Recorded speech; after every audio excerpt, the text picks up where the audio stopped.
Il y a environ 40 000 ans, la Terre entre dans une période glaciaire. En Sibérie, des hommes à la recherche de nouveaux terrains de chasse se mettent en marche. Franchissant le détroit de Bering, transformé en pont de glace, ils se lancent, sans le savoir, à la conquête de l'Amérique. Au fil de leur migration millénaire, ces peuples donnent naissance à de brillantes civilisations et bâtissent d'incroyables cités, jusqu'à l'arrivée des conquistadors. 5 siècles après le début de la colonisation, nous allons parcourir le continent du nord au sud à la rencontre des cultures amérindiennes et des peuples de l'Amérique.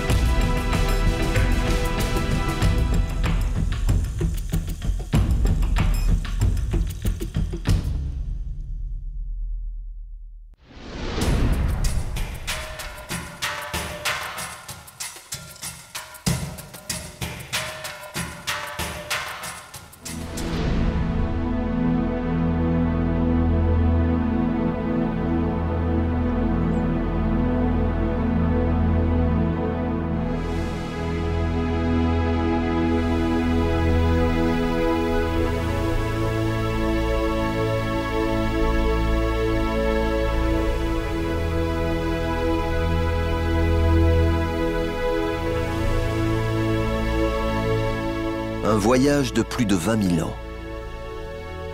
Après avoir traversé les régions glacées de l'Arctique, les vastes plaines de l'Amérique du Nord et les forêts épaisses de l'Amérique centrale, les conquérants de l'Amérique atteignent la cordillère des Andes.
Après avoir vécu de la chasse d'espèces aujourd'hui disparues comme les mastodontes ou les tigres à dents de sabre, ces peuples nomades se fixent dans les vallées andines il y a environ 6 000 ans.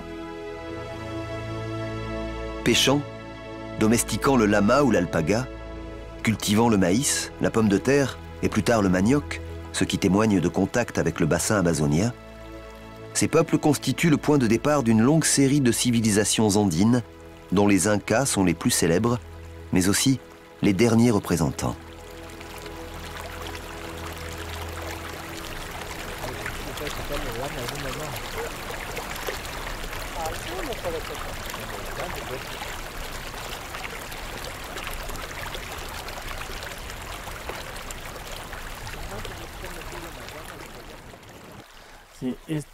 Nous sommes dans la vallée de Totorillas. Dans cette vallée, il y avait un tam. Sur ce lieu traditionnel fonctionna un relais jusqu'en 1908. Ce relais a une histoire vieille de plus de 2000 ans. Les peuples précolombiens, avant les Incas, vivaient dans ces vallées. Ils étaient en contact d'un côté avec l'Amazonie, d'où provenait l'or, et de l'autre avec la côte.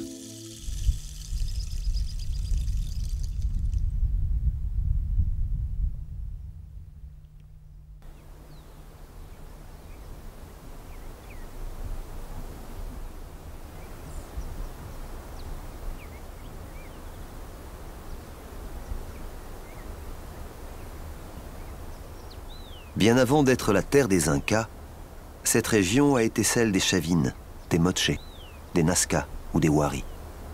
Autant de cultures qui se sont succédées pendant 2500 ans. C'est au début du XVe siècle, alors qu'il ne règne que sur la seule vallée de Cusco, que les Incas commencent leur expansion.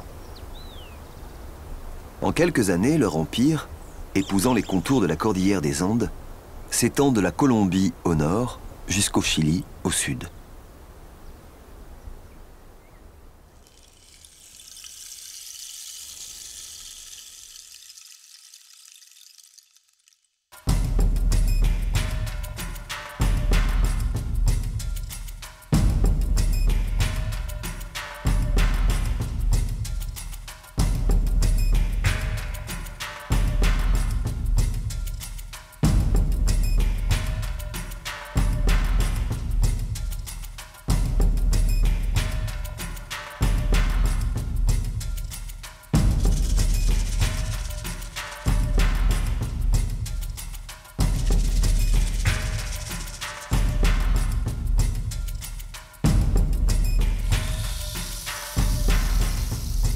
Pour prendre la mesure de ce que fut la grandeur de l'Empire Inca, il n'existe qu'un seul lieu, Machu Picchu.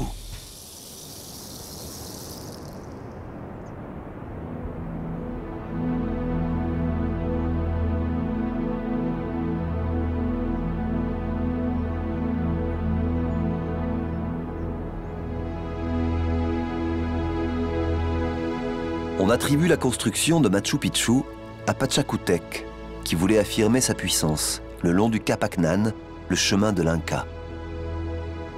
C'est entre 1450 et 1470 après Jésus-Christ, après avoir sans doute fait aménager des terrasses sur les flancs abrupts des montagnes, qu'il fait ériger la citadelle de Machu Picchu.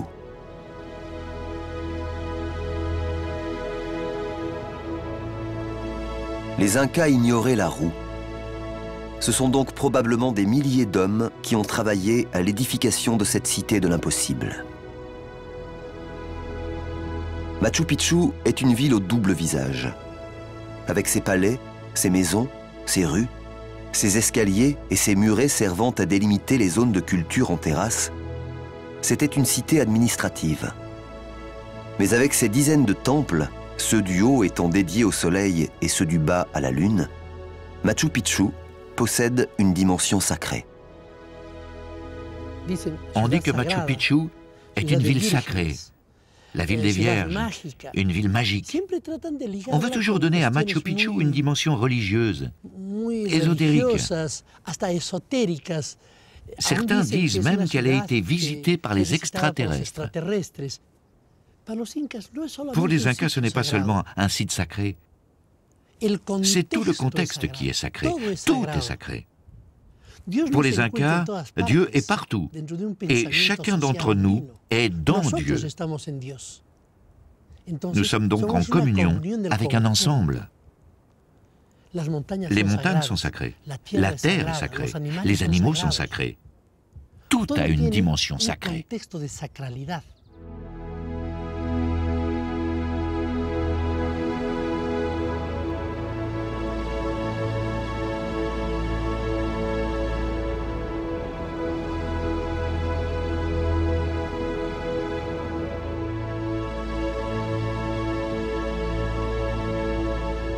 L'Empire Inca ne dura qu'un seul siècle. Sa chute fut aussi brutale que son ascension rapide. Quand Huayna Capac, le 11e Inca, meurt en 1525, ses deux fils, Atahualpa et Huáscar, refusent de partager le pouvoir. L'unité de l'Empire vole en éclats. Du fait de la lutte entre les deux héritiers, mais également à cause du manque de soutien des populations andines. Elles profitent de la situation pour exprimer leur ressentiment à l'égard des Incas qui leur avaient imposé leur mode de vie.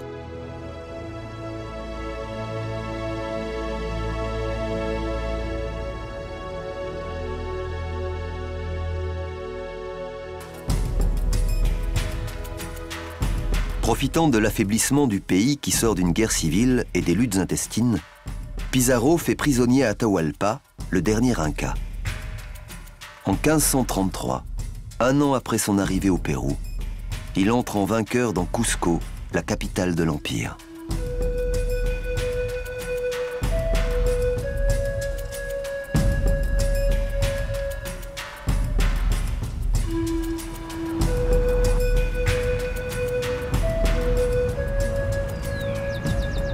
Situé au cœur de la cordillère, à 3300 mètres d'altitude, Cusco, c'est le nombril du monde, en langue quechua.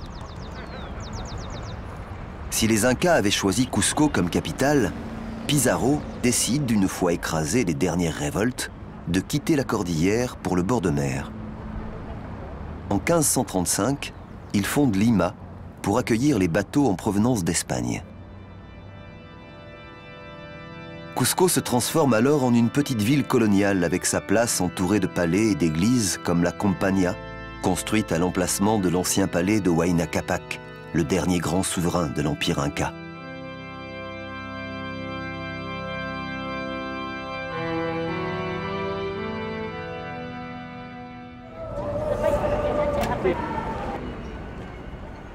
Évangélisation, métissage, les habitants de Cusco et de l'ensemble du monde Inca doivent se plier aux règles édictées par les nouveaux maîtres espagnols. Mais ici, comme dans la plupart des pays colonisés, 5 siècles ne suffisent pas à rompre le lien qui unit ces peuples à leurs racines. De la même façon que les bâtiments coloniaux reposent sur les fondations massives et rectilignes des anciens temples incas, les habitants de Cusco parlent le quechua, la langue officielle des Incas, et continuent à porter les vêtements traditionnels confectionnés avec la laine et le cuir des lamas.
Avant de poursuivre notre voyage vers l'extrême sud du continent, nous faisons un détour vers l'est de l'équateur.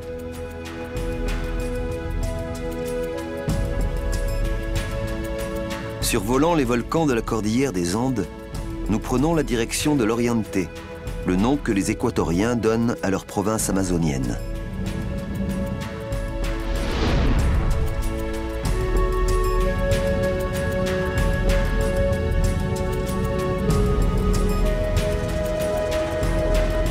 Nous sommes à Puerto Francisco de Orellana, la capitale de l'Oriente. Mais pour tout le monde ici, la ville, c'est Coca, du nom d'un affluent du Rio Napo qui la traverse.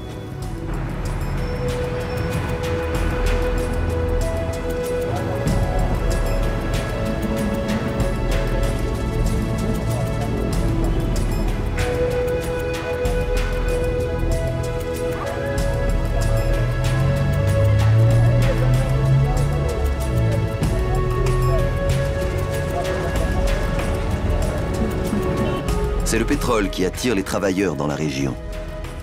Il y a 5 siècles, c'était la cannelle, une épice alors presque aussi précieuse que l'or.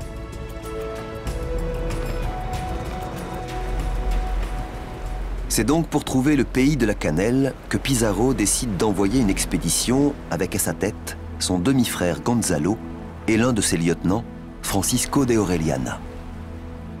Mais très vite, l'expédition change d'objectif. Ce qu'ils rêvent de découvrir, c'est le pays de l'or dont parlent les Indiens. Naviguant sur le Rio Napo, puis sur l'Amazone qu'il découvre et à qui il donne son nom, Francisco de Orellana finit, au terme de 8 mois de navigation, par atteindre l'océan Atlantique.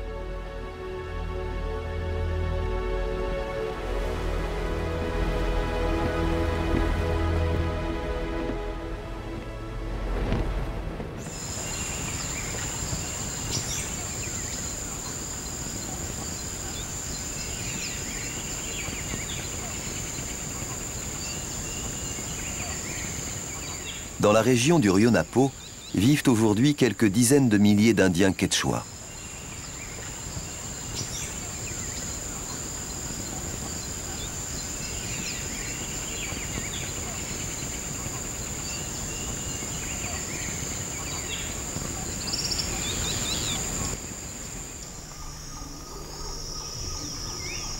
Les habitants de certaines communautés accueillent aujourd'hui les visiteurs curieux de découvrir leurs coutumes et leur mode de vie au cœur de la nature amazonienne.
Ces palmiers sont jeunes et les vers les choisissent pour se nourrir parce qu'ils sont plus tendres.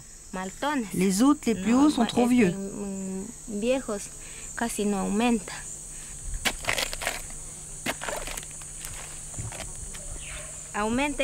Les larves grossissent en 15 jours dans les palmiers les plus tendres. Ceux-là ont plus de 15 jours. Celui-ci commence à être trop vieux. Il est temps de le manger. Tu l'embroches comme ça, tu mets du sel, tu le mets sur le feu et c'est bon. Esta es la caquita de la palma. Me lo voy a comer. Más rico.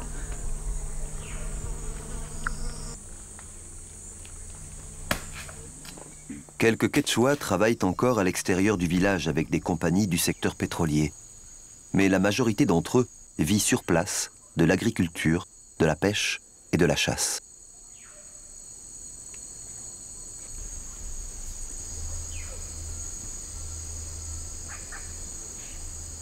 Avec leur parfaite connaissance de la biodiversité amazonienne, et notamment des plantes dont ils maîtrisent les utilisations médicinales, les Quechua fondent tous leurs espoirs dans le développement écotouristique.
Viejo.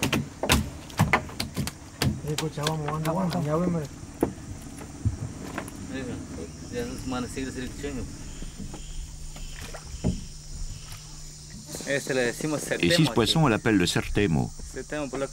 Il a des taches noires et il est à moitié jaune. Celui-là est assez vieux.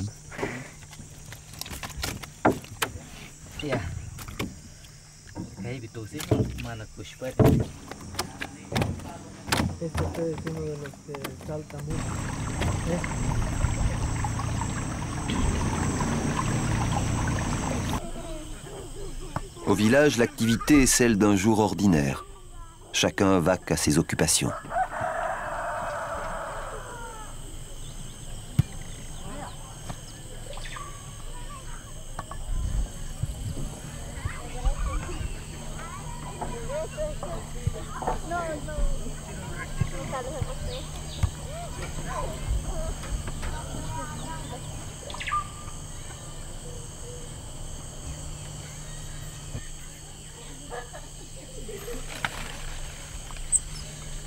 Ce que les habitants souhaitent transmettre aux voyageurs qui viennent leur rendre visite, c'est que l'on peut vivre au cœur de l'Amazonie en puisant dans la nature uniquement ce dont on a besoin. Les poissons de la rivière et les fruits de la forêt comme le roucou, utilisés dans toute l'Amazonie pour les maquillages traditionnels. Nosotros en nuestra cultura tenemos muchas celebraciones. Entonces cada persona Dans notre culture, il y a beaucoup de cérémonies. Chacun peint son visage en accord avec sa place dans la vie réelle. Si tu es chasseur, si tu aimes pêcher, chaque dessin a une signification particulière. Là, sur son visage, je peins les dessins d'une reine de la forêt. Ces dessins évoquent également les singes. Les singes, si agiles pour sauter d'arbre en arbre.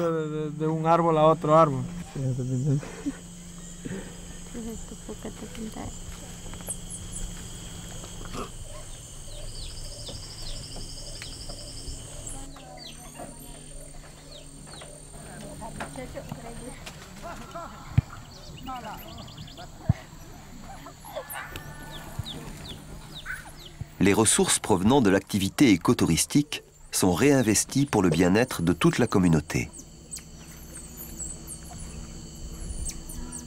Elles servent à acheter des médicaments ou bien à financer les voyages des jeunes désirant aller étudier à Quito.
Ici, on parle l'espagnol, mais aussi le quechua. L'école ici est bilingue. On enseigne en espagnol et en quechua. Dans le village, bien sûr, tout le monde parle les deux langues. Mais les anciens, eux, ne parlent que le quechua. Il n'y a que nous, les jeunes, qui connaissons les deux langues. Et puis aujourd'hui, il y a aussi des enfants qui apprennent l'anglais à l'école.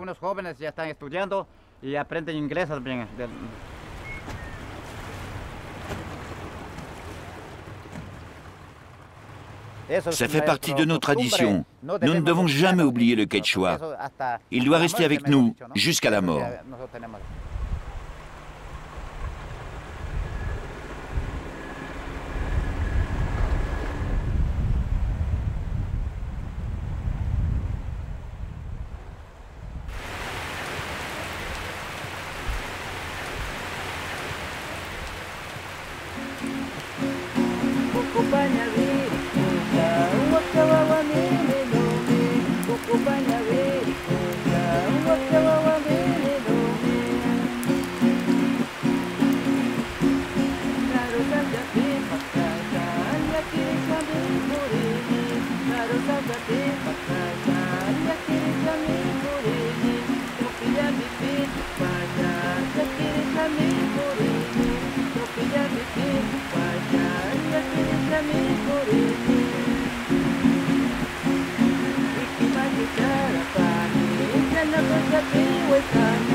Dès les premières lueurs du jour, l'humidité de l'air se transforme en brume qui enveloppe le sommet de la canopée.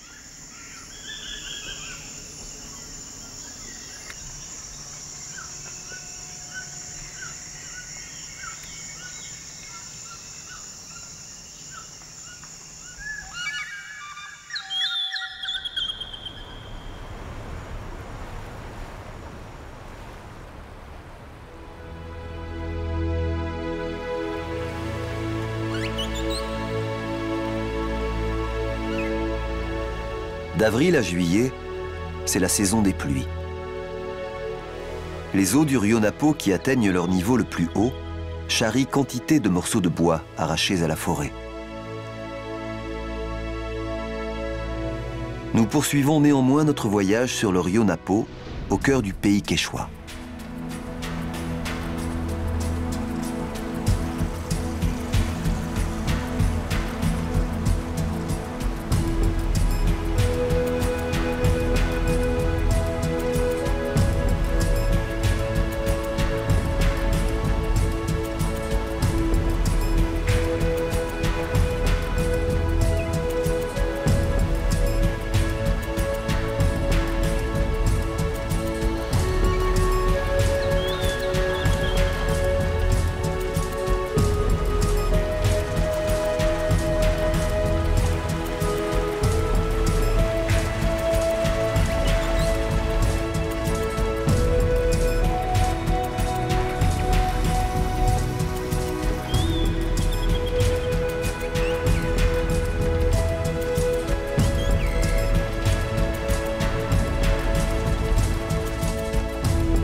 Cette région de l'Amazonie équatorienne possède l'une des plus grandes diversités d'oiseaux au monde. On en a recensé près de 1600, soit 15% des espèces mondiales.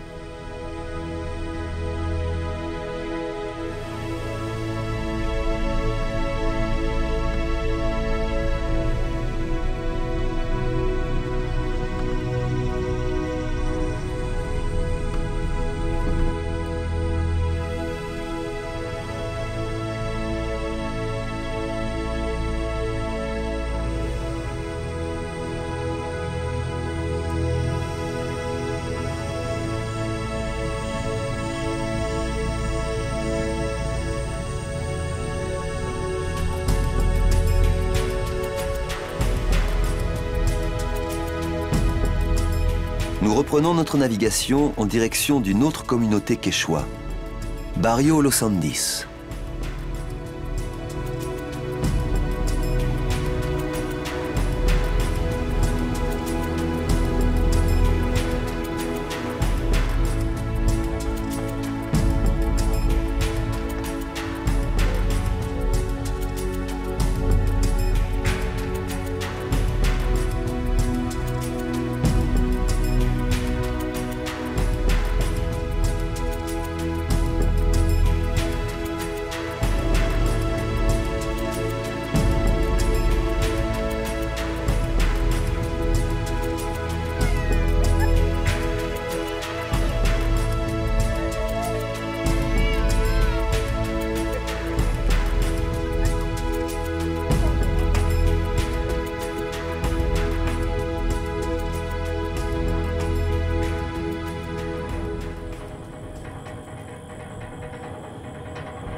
Une dizaine de familles vit dans cette petite communauté agricole.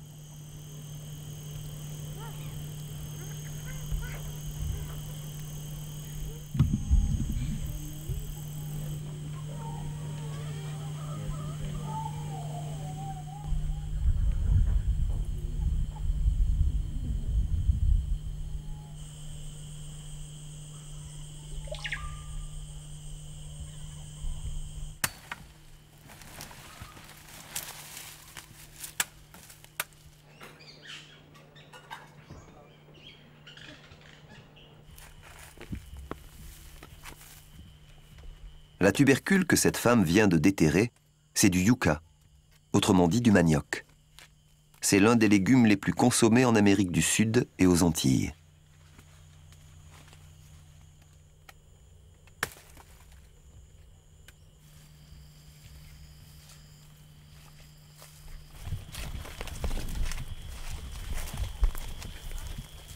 Dans la région du Rio Napo, et plus largement en Amazonie, il existe un autre usage du manioc.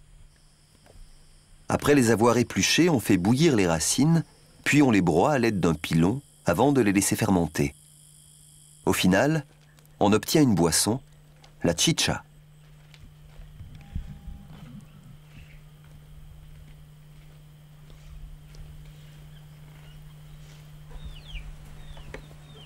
La tradition veut que les hommes quechua n'aillent pas travailler dans la forêt s'ils n'ont pas eu leur ration de chicha.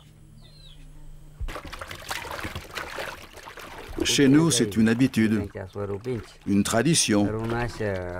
On prépare de la chicha. Nous n'avons pas de sucre ici.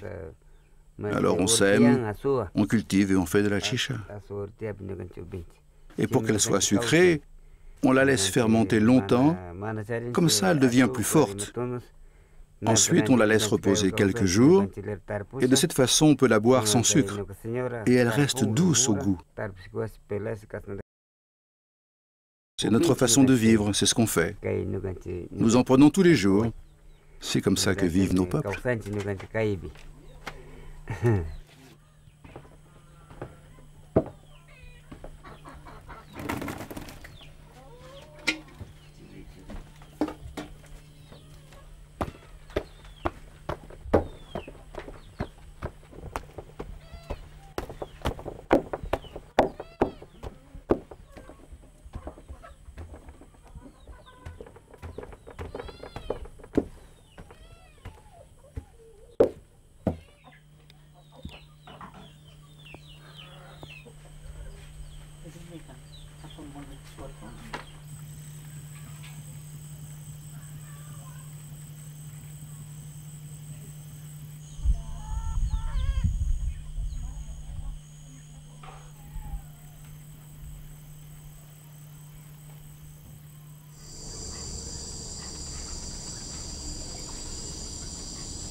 Nous quittons l'univers amazonien pour engager l'ultime étape de notre grande traversée de l'Amérique.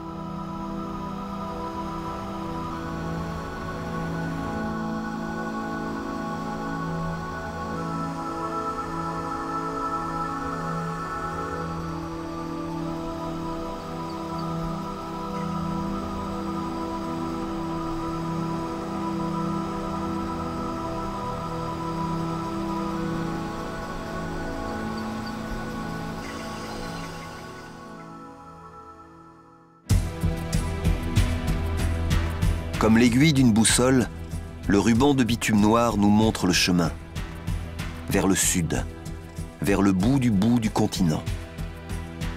Nous laissons derrière nous les sommets enneigés de la cordillère et la végétation luxuriante de l'Amazonie. Nous avons parcouru plus de 10 000 kilomètres depuis l'Alaska, en compagnie de ces marcheurs infatigables venus de la lointaine Asie, sans jamais perdre leurs traces. Mais dans la chaleur du désert d'Atacama, leur ombre s'évapore. Mystère.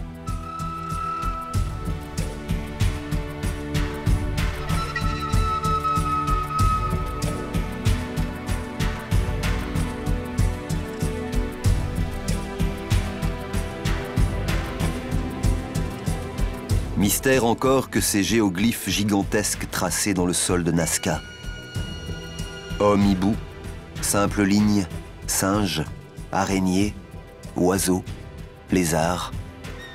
Quel est le sens de ce message que l'on ne parvient toujours pas à décoder ?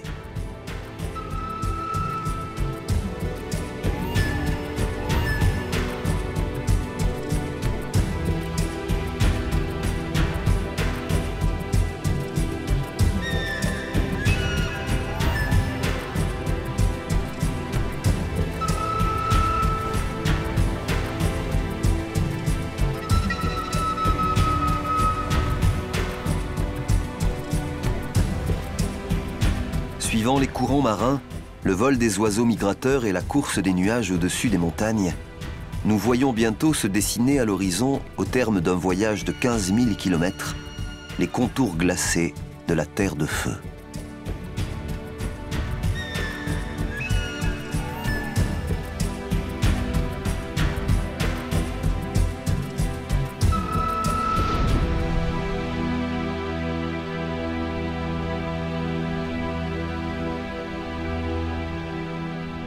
C'est environ 10 000 ans avant notre ère que les premiers Amérindiens atteignent la Terre de Feu.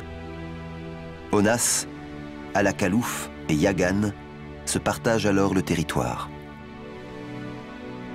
À la suite de Magellan, qui le premier aborde la région en 1520, très peu de navigateurs s'aventurent dans les eaux lointaines, froides et ventées qui baignent la Terre de Feu. Trop occupés avec le reste du monde, les Espagnols, Portugais, Anglais ou Français ne cherchent pas à coloniser réellement l'extrême sud de l'Amérique. Il faut attendre le début du 19e siècle et le voyage de Darwin à bord du Beagle pour avoir les premières descriptions des paysages et des hommes de la Terre de Feu.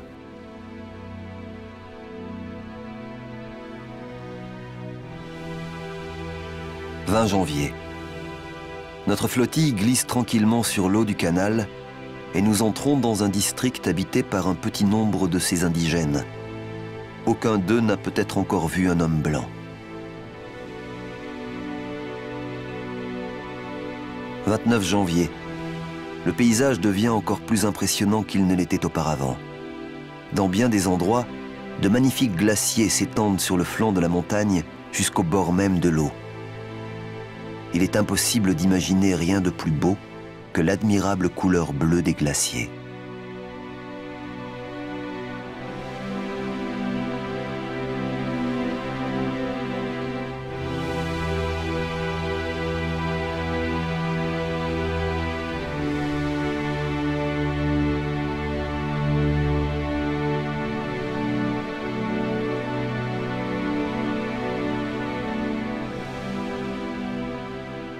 Il faut attendre la fin du 19e siècle pour que le Chili et l'Argentine se partagent l'extrême sud de la Patagonie. Le développement de la marine à vapeur et l'invention surtout des procédés frigorifiques ouvrent de nouveaux horizons aux éleveurs. Mais ils ont besoin d'espace.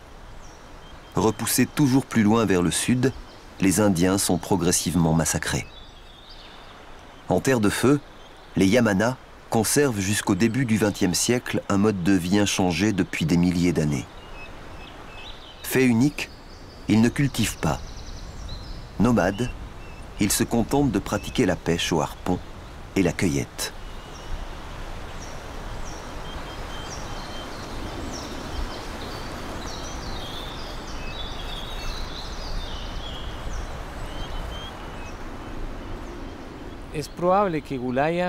Il est probable que Vulaya a été le centre de la culture yamana.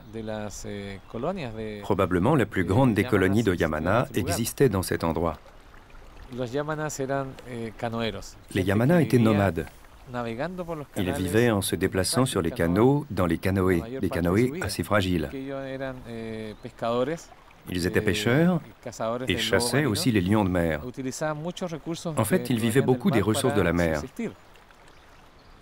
Lorsqu'ils arrivaient dans une baie, ils y restaient 12 ou 15 jours pour s'approvisionner. Quand ils avaient à nouveau besoin de nourriture, alors ils repartaient vers un autre site pour s'approvisionner dans la mer.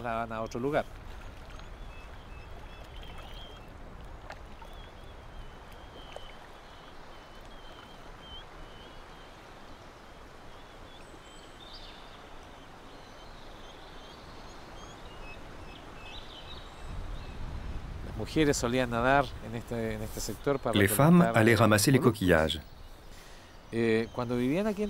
Quand elles s'installaient, comme ici à Vulaya, elles recouvraient la terre de coquilles qu'elles rejetaient après avoir mangé les mollusques. Elles éparpillaient ainsi dans toute la zone les restes de leur repas. Ensuite, elles construisaient leurs huttes. Elles étaient faites de 2 branches entrecroisées afin de former un demi-cercle. Ensuite, elle les couvrait avec des peaux de lion de mer et des feuillages.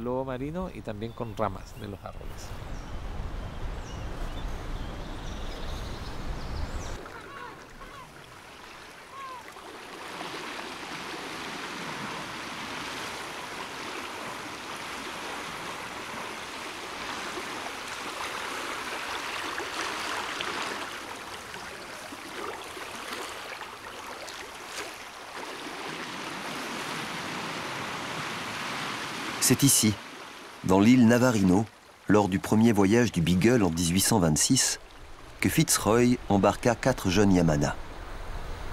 Certains du bien fondé de sa mission et de sa morale, il souhaitait leur inculquer les principes et les valeurs de l'éducation anglaise. Mais de retour en terre de feu, à l'occasion du voyage de Darwin, l'un des Yamana, surnommé Jamie Button par les marins du Beagle car il avait été échangé contre un bouton de nacre, reprit immédiatement et sans la moindre difficulté le mode de vie des Yamana. C'était il y a près de 2 siècles. La culture Yamana était alors très vivante à Ukika. Mais aujourd'hui, rares sont les personnes qui revendiquent une parcelle de l'héritage amérindien. Une sorte de fatalité, le grand trou noir de l'oubli.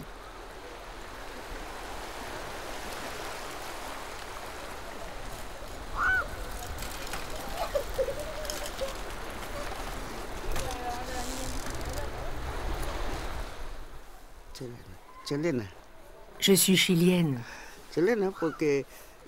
Chilienne parce que je suis comme ma mère chez qui j'ai grandi. Tout a changé avec les temps anciens. Tous les gamins sont métis. Leurs parents sont métis. Leur père, mon mari, tous sont métis. Les seules qui sont de véritables indiennes, ce sont les 2 sœurs. Elles sont vraiment indiennes, comme on dit. Elles n'ont rien de métis. Ce sont Ursula et Christina.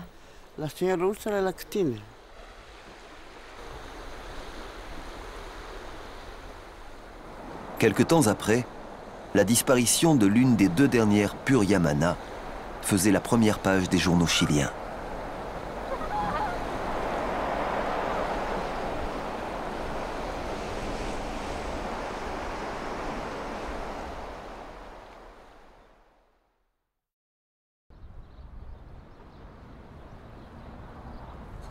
Escale au XIXe siècle pour les voiliers préférant les courants et les vents changeants du détroit de Magellan aux tempêtes du Cap Horn, Punta Arenas s'est développée au rythme de l'exploitation des richesses naturelles de la région. Autrefois la pêche aux phoques et aux baleines, aujourd'hui le gaz naturel et le pétrole. Mais depuis la fin du XIXe siècle, la première richesse de la ville demeure l'élevage des moutons.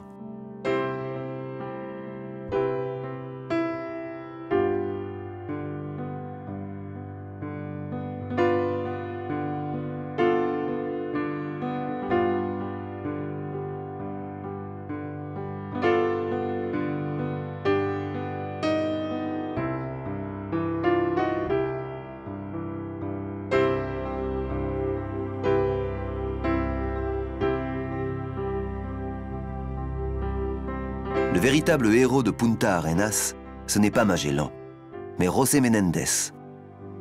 Associé à Moritz Braun, un émigrant d'origine russe, il posséda plus d'1 milliard d'hectares.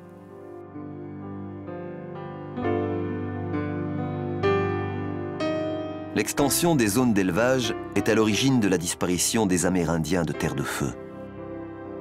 Sentiment de culpabilité, hommage sincère, pratique mystique, une statue représentant un petit Indien est l'objet d'un véritable culte de la part des habitants de Punta Arenas.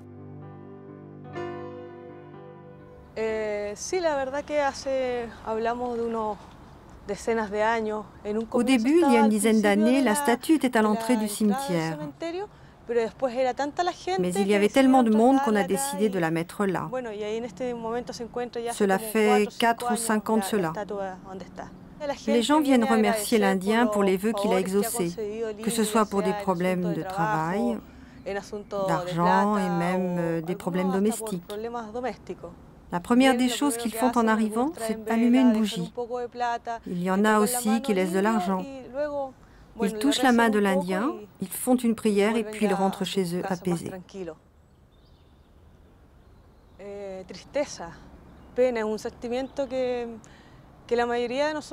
De la tristesse, nous ressentons de la peine de ne pas avoir gardé la culture, de ne pas en savoir plus sur les gens qui nous ont précédés ici, dans cette Patagonie tellement oubliée. À l'école, ce que l'on étudie des Indiens, c'est vraiment pas grand-chose.